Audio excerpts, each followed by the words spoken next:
আমরা সারাটা বছর এখন প্র্যাকটিস করি, যেটা আগে হতো না বেঙ্গল টাইগার্সে।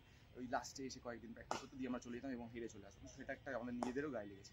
সো সেই জন্য এখন আমরা সারা বছর প্র্যাকটিস করি, সারা বছর খেলি, যাতে আমাদের ওই টাচে থাকতে পারে।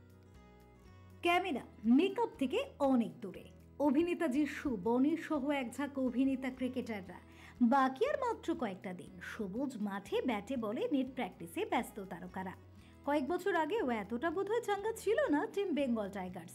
গত বছর সাফল্য পাওয়ার পর থেকেই ট্রফি জেতার খিদেটা বেশ বেড়েছে তাদের। দলের ক্যাপ্টেন যিশুর পেপটক, কোচের কোচিং আর গোটা দলের মরিয়া প্রচেষ্টা যেন পরতে পরতে জানান দিচ্ছে তাদের হুঙ্কার। বুধবার অভিনেতা বনি জানিয়েও দিলেন, টানা 1 মাস কোনো শুটিংয়ের শেড নয়, ক্রিকেটের পিচ তাদের একমাত্র ফোকাস।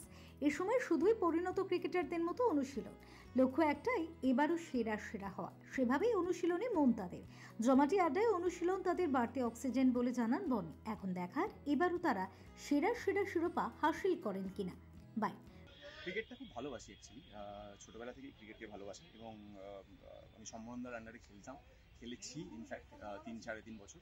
তারপর আমার টাইফয়েড হয়, সেখান থেকে আমার খেলা বন্ধ হয়ে গেছিলো। বাট তার আগে পুরোপুরি ফুল ফ্লেজেড খেলতাম এবং ক্রিকেটকে তখন ইচ্ছাই ছিল যে আমার ক্রিকেটার হওয়া।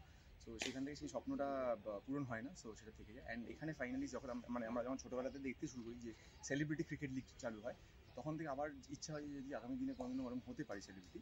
তখন তো জাস্ট আমরা কলেজে পড়ি, যদি হতে পারি তাহলে ডেফিনেটলি খেলবো অ্যান্ড টিমের জন্য কন্ট্রিবিউট করবো। তো এখন খেলছি, এখন ফুল ফ্লেজেড আমরা ক্রিকেটার, এখন অভিনেতা পড়ে। তো এই সময়টা আমরা অফ রাখি অ্যান্ড অ্যাক্টিংটাকে আবার 1 মাস পর আমাদের ক্রিকেটার থেকে অ্যাক্টার হয়ে ওঠা। বিকজ এই মুহূর্তে এখন আমরা কালো হয়ে গেছি রোদ্দুরের মধ্যে খেলে আমাদের এখানে ব্যথা ওখানে ব্যথা এই অবস্থা। সো সেইটাকে নিয়ে চলছি অ্যান্ড আশা করছি যে আগেরবারও যেরকম আমরা কাপ এনেছিলাম এবারও কাপ আনবো। এই যে প্র্যাকটিস সেশন চলছে, প্রিপারেশনটা তো একটু অন্যরকম থাকে, আর্লি মর্নিং ওঠা এবং বডি কন্ট্যাক্ট গেম, যেহেতু সেই জায়গা দাঁড়িয়ে কতটা নিজেকে তৈরি করছো তোমরা? আর্লি মর্নিং ওঠাটা আমাদের যেহেতু শুটিংয়ের থ্রু হ্যাবিট আছে, সো সেটা খুব একটা প্রবলেম হয় না। বাট হ্যাঁ, বডি ফাটিক বলতে পারো, আমাদের বডি খুব হাঁপিয়ে যাচ্ছে বিকজ আমরা প্রত্যেক শুক্রবার বেরিয়ে যাচ্ছি, সোমবার বা রোববার করে ফিরছি অ্যান্ড আমাদের ম্যাচেস চলছে, সেখান থেকে ফেরত এসে আবার প্র্যাকটিস চলছে। বাট সেই হার্ডওয়ার্কটা দিচ্ছি বলেই আই থিঙ্ক আজকে আমরা এই ফলটা পাচ্ছি যে আমরা 3টের মধ্যে 3টে ম্যাচই জিতেছি আর একটা ম্যাচ বাকি আছে গ্রুপ লিগে, তারপরে আমাদের সেমিফাইনাল। আমরা অলরেডি সেমিফাইনালে কোয়ালিফাই করে গেছি।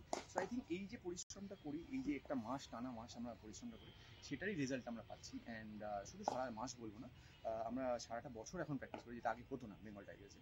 ওই লাস্টে এসে কয়েকদিন প্র্যাকটিস করতে দিয়ে আমরা চলে যেতাম এবং হেরে চলে আসতাম। সেটা একটা আমাদের নিজেদেরও গায়ে লেগেছে। সো সেই জন্য এখন আমরা সারা বছর প্র্যাকটিস করি, সারা বছর খেলি, যাতে আমাদের ওই টাচে থাকতে পারে। Bureau report, channel 10।